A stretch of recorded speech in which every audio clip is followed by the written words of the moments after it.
This is the Ultrarunning History Podcast. I'm your host, Davey Crockett. Thanks. This exciting episode will cover the very first Western States 100 race held in 1977. I will tell for the first time some fascinating details of that inaugural race and its participants. Included will be race highlights from an interview with the first winner of Western States, Andy Gonzalez. In 1977, Wendell Robie, the president of the Western States Trail Foundation and the director of the Western States Trail Ride, or Tevis Cup, decided that it was time to add a runner division to his famous ride. He had previously helped 7 soldiers successfully complete the course on foot, the first to do so, who proved it was possible. He also had been pleased that Gordy Ainsleigh had been the first to finish the trail in under 24 hours in 1974. See episode 66. Robie believed it was time to organize a foot race on his trail for the first time.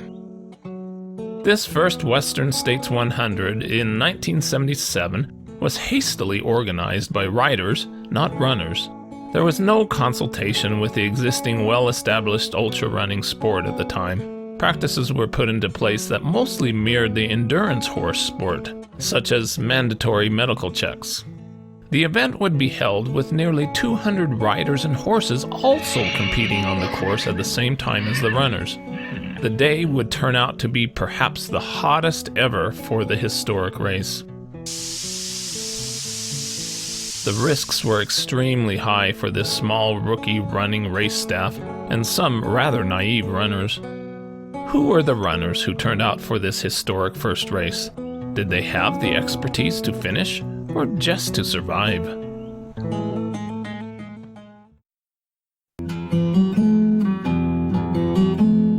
On Robie's race staff was Gordy Ainsleigh of nearby Meadow Vista, California. He was perhaps the most experienced runner in the bunch, with some cross-country running experience. He also had run in some ride and tie events, and of course had run the trail solo 3 years earlier.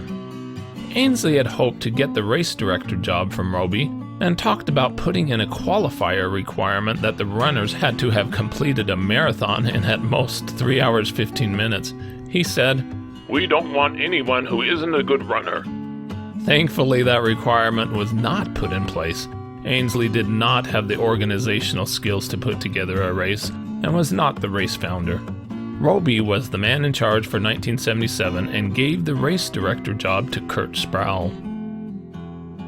Kurt Sproul, aged 29, of Weenmer, California, was designated by Robie as the 1977 Western States 100 manager, assisted by his wife Mo Sproul. Kurt Sproul was an experienced endurance rider and a young attorney. The Sprouls met and married when both attending UC Berkeley. They both would become very important contributors towards the founding and growth of Western States 100. The first year, in 1977, the race was called the Western States National Endurance Run. Robie ordered a mammoth 3-foot silver cup trophy on a black marble base to be a perpetual trophy for the winning runner named the Wendell Robie Cup. Those who finished in 24 hours or less would receive a belt buckle with an etching of the figure of Hermes, messenger of the gods. Robie said he hoped that the race that year would give Auburn, quote, a name among the physical endurance enthusiasts. He further observed, "From the quality and number of the interested runners signed up, it looks like the run will become a yearly event." The entry fee was $30. 4 horse inspection stations would be utilized as runner checkpoints and water stations. They were very far apart for runners. At Robinson Flat, mile 33, Devil's Thumb, mile 50, Michigan Bluff, mile 65, and White Oak Flat, mile 80. No traditional aid stations were provided for runners ahead of time. I'm sorry, what? The rookie race staff had no idea about the danger they were putting the runners in. Runners would have to drink from streams and provide their own food delivered to checkpoints in drop bags. Many did not. The emphasis that year was still mainly on the horses and riders. The runners participating were mostly an afterthought and were on their own. Dr. Robert H. Lind, a physician at the Roseville Community Hospital, would check the health of the runners and riders as they came through the 4 checkpoints. He checked blood pressure, pulse, and weight. But he was at first very inexperienced at checking ultra-distance runners, with a lack of understanding of what to expect. They did not yet understand the dangers of electrolyte imbalance. Lind said, "I don't understand how they can do this physically. This is the hardest race on the face of the earth. It embodies nearly every hazard known in long-distance running, including heat, fatigue, altitude, and fluid loss." Word did not get out well about the 1977 race. Locally in Auburn, a news article was published that announced plans only 2 weeks prior on July 18, 1977. Spectators of the Tevis Cup this year may be in for a surprise. Some of the contestants just might gallop up out of the canyon without a horse. This year, the Western States Trail Foundation will sponsor a 100 miles in a day run, in addition to the horseback ride. Race founder Robie said, "We'll do the best we can to provide administration for these runners and see if we can make this impossible run a yearly event." Word spread, and a week later another article appeared in the Auburn Journal. It included, "Why would anyone want to run 100 miles in 24 hours over a course so rough it taxes the strength and endurance of a superbly trained horse?" That's crazy. What kind of runners were attracted to run this difficult race? Andy Gonzalez, age 22, of Colfax, California, would be one of the starters of the first Western States 100. Gonzalez spent his childhood years in the San Francisco area. He never did any kind of running in his youth, but remembered an experience in kindergarten. I remember in kindergarten, we used to have these little 25-yard races in the school. I'd get in on organizing those. It was from the bench to the other bench on the other side of the playground. At Colfax High School, Gonzalez excelled on the football team. He ran a little on the track team, but did not really enjoy it. After graduation in 1974, he entered the Navy and was soon deployed to Italy, where he discovered his love for running. He explained, I was laying in my rack, which is a bed, on board ship in Italy. A guy by the name of Rob Robertson from New York was going to run on the beach, about a 10-mile run. I wanted to know if I wanted to go. And I became addicted to it. It was my favorite pastime, and during my time in Italy, I got to meet John Walker. He was a world record holder in the mile at one time from New Zealand. I met him and Rod Dixon, and they became my heroes, and I was going to go to the Olympics in my mind. 2 years later, Gonzalez ran for the Sierra College Wolverine cross-country team as one of their top runners. The workouts were grueling. He said, I can remember crawling to the transport bus after we were done with our workouts. He put me in through such workouts, it was unbelievable. He even threw a clipboard at me because he thought I was dogging at one time when I was really super tired. That's where I probably got my base. All I can remember is a lot of pain and a lot of enjoyment.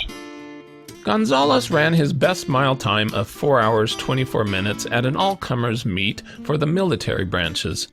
His fame had spread and his competition could not keep up with him. He won, but did not really enjoy running on the track. He wanted to be on the trails. He had a favorite running trail in his hometown of Colfax, California, called Stevens Trail. It was 3.8 rugged miles down to the North Fork of the American River and 3.8 miles back, climbing at least 1,200 feet. The trail had very little shade and was terrifying for hikers because it ran close to cliffs. He loved that trail and called running his girlfriend. Before hearing about the 1977 race, Gonzalez had set a goal to run the Western States Trail solo with the horses in 1978, just like Ainsleigh had done in 1974. He had been training to build up his ultra-distance strength by doing some long 50-mile runs.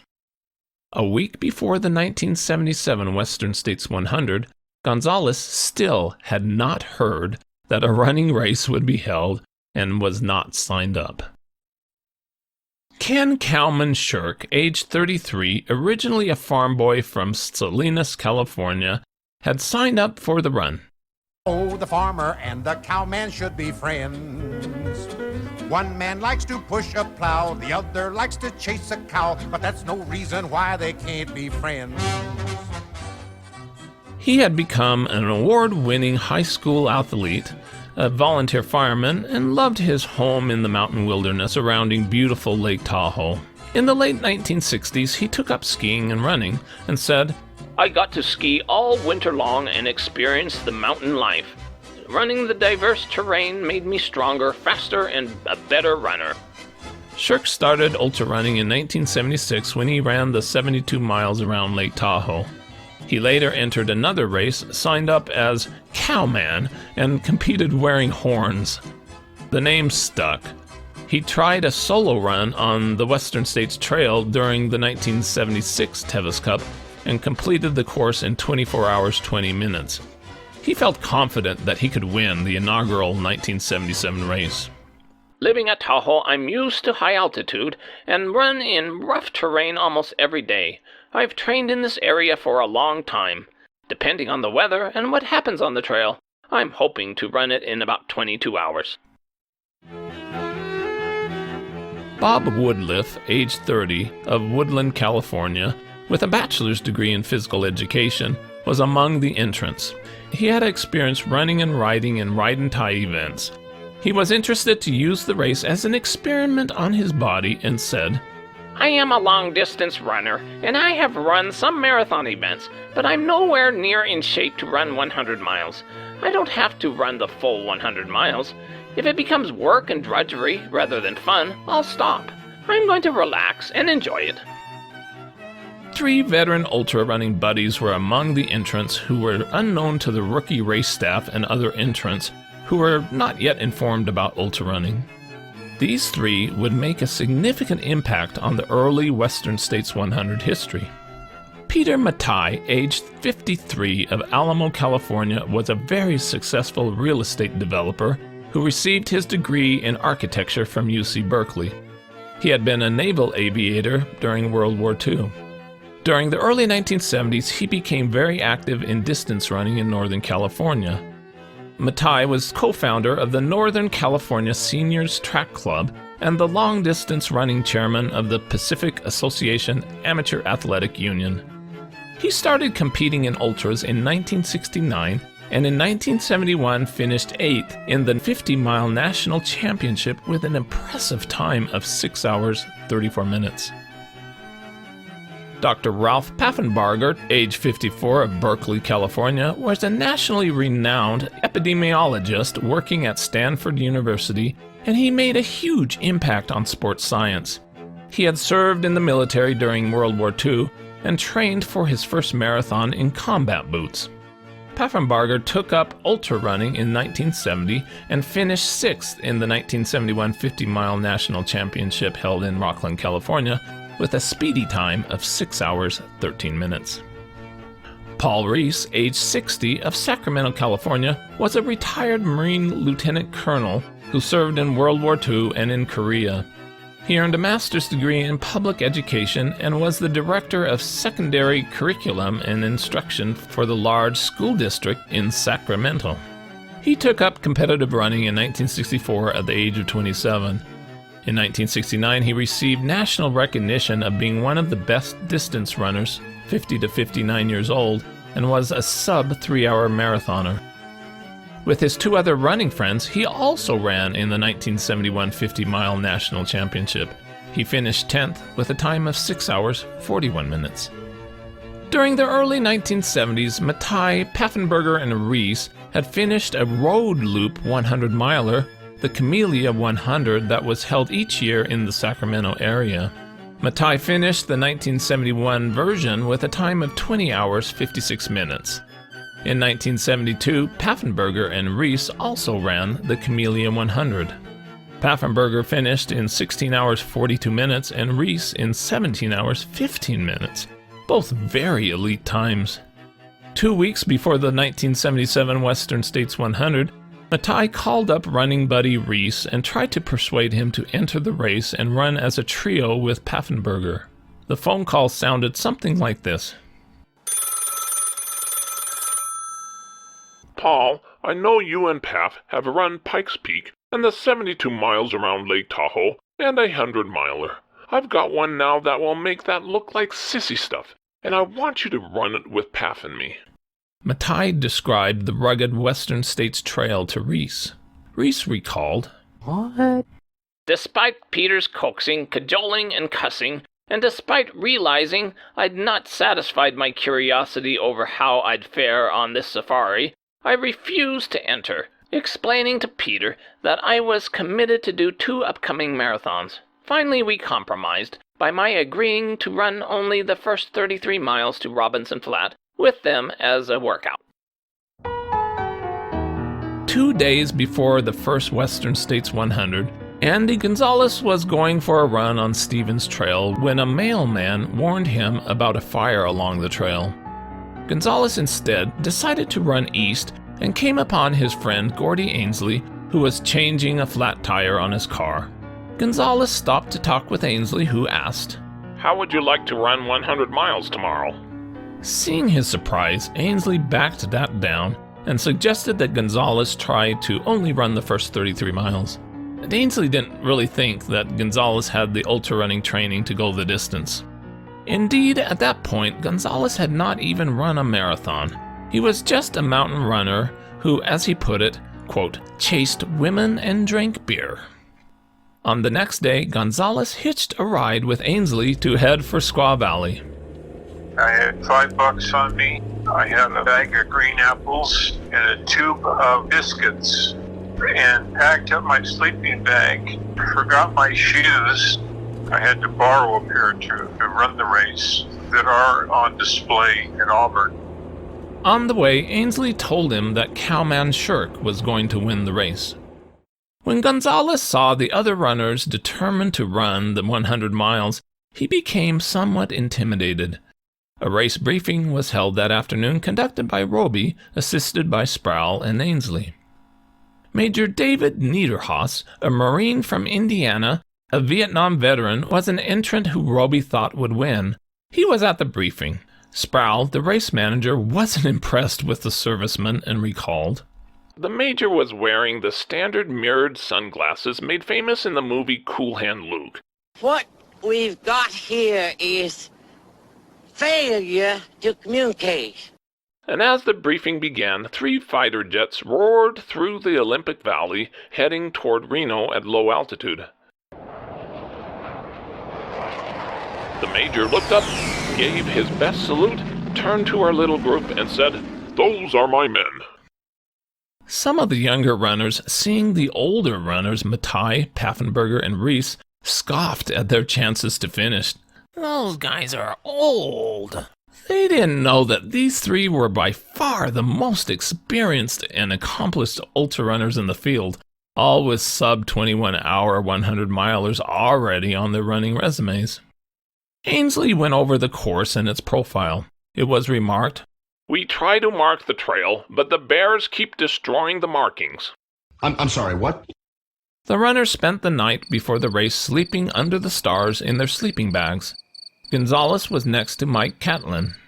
We laid there the night before, drinking beer. It was in the pitch dark. Stars were out in full bloom, and we're wondering what did we get ourselves into. 1977 was the only year that the run was held concurrently with the ride. It turned out to be the hottest day of the year, reaching about 115 degrees. After a morning weigh-in completed by Dr. Lind, 16 runners started at 4 a.m. with an hour head start on 183 riders who started at 5 a.m. in waves. The runners were mostly dressed in nylon shorts, t-shirts, windbreakers, and running shoes. Most of them started out carrying flashlights. Gonzalez did not carry a flashlight and only wore a singlet, a plaid button-down shirt, and Speedo swimming shorts. He never wore socks when he ran and did not during the 1977 race. Reese commented, I started from Squaw Valley and the unfolding of many lessons. First was the arduous effort required to keep moving. The heat became intense and stifled breathing. The water was scarce. At one stretch, in 100+ degrees heat, I was 4 hours without water. Gonzalez did not carry anything with him. No food or water. He held back his pace early on, concerned about how the heat would affect him. Since the checkpoints were far apart, he had to drink and water wherever he could find it. He drank out of a small mountain mud spring with a horse. Later, that same horse dropped a dump in front of him and barely missed his face. The narrow sections of the course became crowded with horses and runners. If a runner or rider wanted to pass, they would yell, "Trail." Nearly half of the field dropped out by Robinson Flat at mile 33. Major Niederhaus was among the early drops, only making it to miles 27. Many had gone out too fast. When Gonzalez arrived at Robinson Flat, he was feeling good and decided not to stop there as Ainsleigh had suggested and go on to run the entire race. He then started to catch up and pass runners. At mile 48, Gonzalez caught up with cowman Shirk, who was sitting down by the trail and not looking very good, along with Dick Mendenhall of Oklahoma City. They both looked at him and said, "Whoever you are, keep going. You have a chance to win." Shirk and Mendenhall dropped out at last chance. Both Cowman and Mendenhall were suffering from dehydration. Cowman had lost an astonishing 20 pounds during the run, going from 204 pounds to 184. Mendenhall had lost 15 pounds. Gonzalez moved into first place with a fire now in his belly. During that year, there were not too many spectators along the course, but Gonzalez would always wave, stop, and shake their hand. Word got out that he was coming, and more came out to greet him. 3 more runners were out of the race at Michigan Bluff at 62 miles because of the terrific heat. You're a loser. That left just 3 runners, Gonzalez and the 2 veterans, Mattei and Paffenbarger. At about mile 64, Gonzalez had to step over horses that were exhausted, laying in the trail. He was also really struggling at that point. As he was stumbling along without water, he came upon an old rancher sitting by his camper with his dog. The old man thought that Gonzalez was crazy and offered him 2 cold beers, which he gladly drank.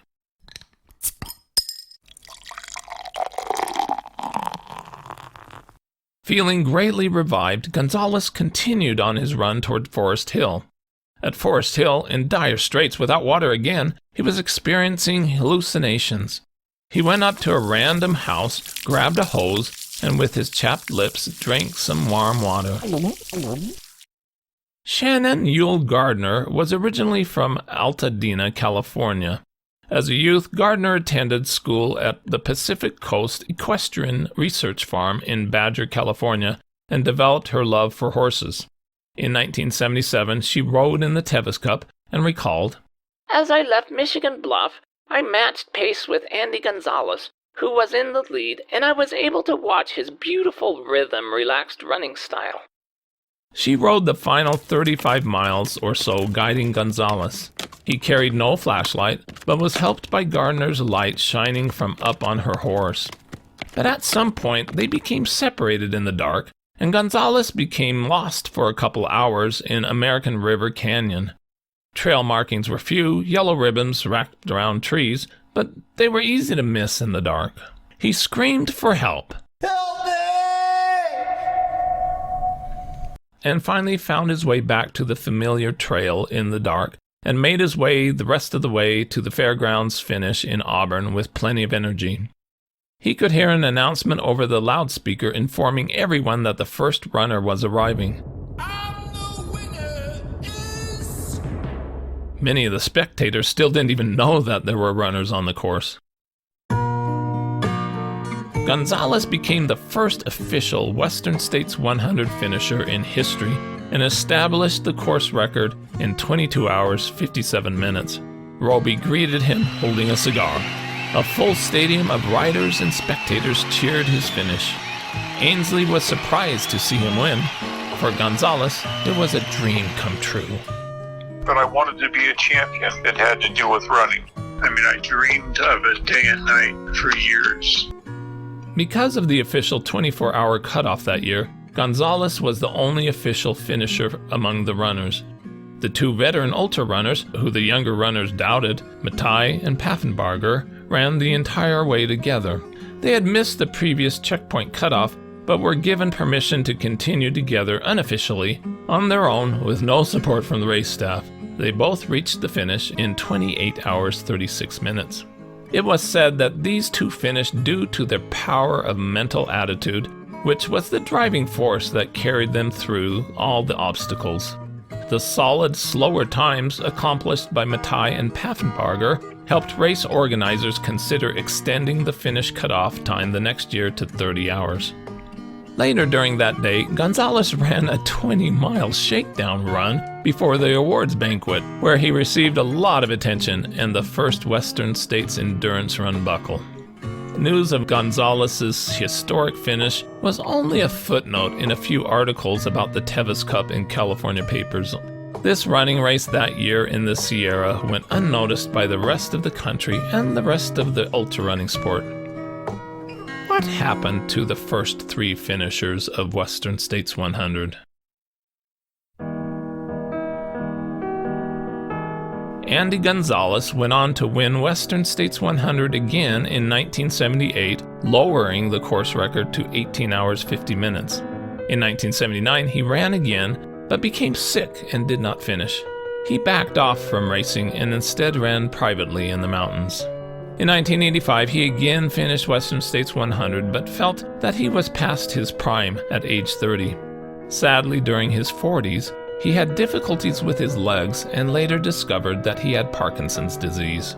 He retired from his construction career in his 50s, and in 2021, he is living in Grass Valley, California.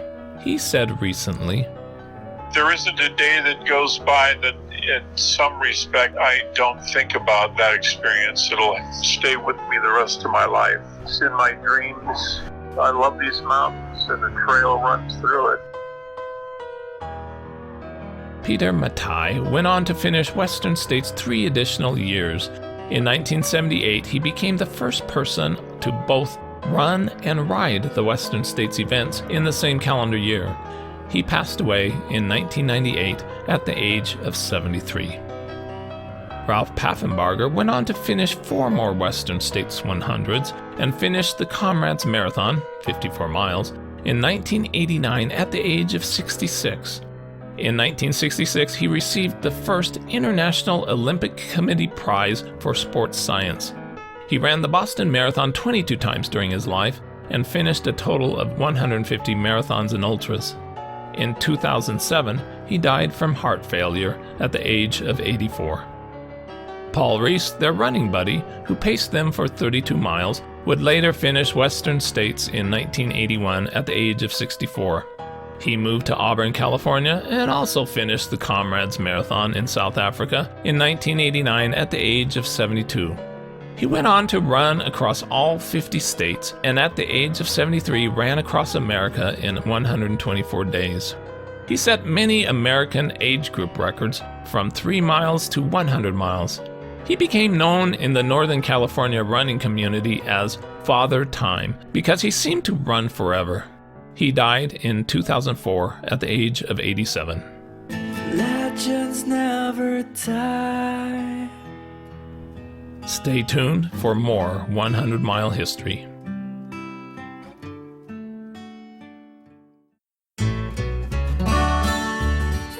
With that, this is Davy Crockett, and this is the Ultra Running History Podcast. I hope you run fast and far, enjoy life, get outdoors, and most of all, stay safe and don't take unnecessary chances.